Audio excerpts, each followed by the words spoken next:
Hi, and welcome to my individual project. My name is Michael McCarthy. So, where have I fallen prey to non critical thinking? In the next few minutes, I'm going to explain the situation. Second, I'm going to talk about the 10 instincts of where it fell under. And knowing what I know now, I'm going to share with how I'm going to prevent that from happening in the future. And I'll be sharing 1 to 3 examples during the next 4 to 6 minutes. So the first one that I fall prey to is the negativity instinct that I'm expecting bad news. And where I fall prey to that is watching the news. I'm clicking on CNN all the time. And I never double click on the good stories. I always double click on the super nasty ones where horrible things have happened and I just totally fall into that. And what I'm going to do to prevent that from happening in the future is check what's happening at Fox News so I can compare the two to see if the negative things that the Democrats are saying are really agreed to by the Republicans. That's especially one that I look at. But realizing that negativity sells papers, it's a marketing thing, and they're just simply capitalizing on my instincts. So the next time I see bad news, I'm realizing it's just there to sell papers. The next is the fear instinct. I've always had a fear of being homeless. Why, I don't know. Probably all the stories my mother told me about how bad it is to be poor. I've never had uh, a challenge with homelessness before. And so, what I'm going to do to prevent this from happening in the future is realize that I actually live on level 4. I've never lived on level 3, 2, or 1.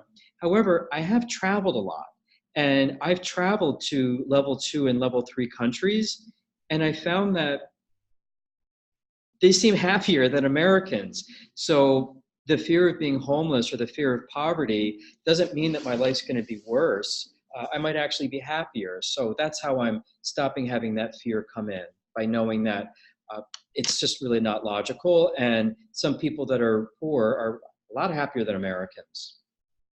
The next one is the size instinct, getting things in proportion.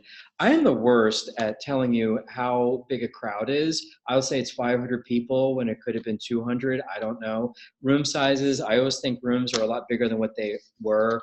Uh, 50 square meters, I'm totally off. It would really be 30 square meters or 80 square meters. So a way that I'm going to prevent that one from happening in the future is one, realizing that I'm not good at measuring the sizes of things. So I'm recognizing that that is not my strength. It's actually a weakness that I have. So what I'm going to be doing in the future when I need to measure a crowd or a room size is I'll ask for help and say to someone, I'm not good at measuring crowd sizes or room sizes. How big do you think this room is? And get their feedback. Or if there's a way that I could verify it, maybe I see an apartment and I like it, I could go on Zillow and the square footage is actually going to be there. So I could verify that with Google, knowing that I'm just bad at sizes. So I won't be relying on my own instinct for that. Then there's the destiny instinct. And one of the destiny instincts that I was raised as an American is that, US is number one and always will be. Well, when I look at the demographics, I realize that in my lifetime, we probably will not be the number one economic superpower in the world. That if you look at the demographics, it's probably going to be Asia. And there's not much that we can really turn that around because the flow of that is so strong. The demographics are just there population wise. So I'm actually changing my thinking that even though I was raised for years that the US was number one, that we're probably going to lose that number one spot within my lifetime. And when it happens, I'm not going to be surprised like most of my American friends will be. And then the last one is the generalization instinct.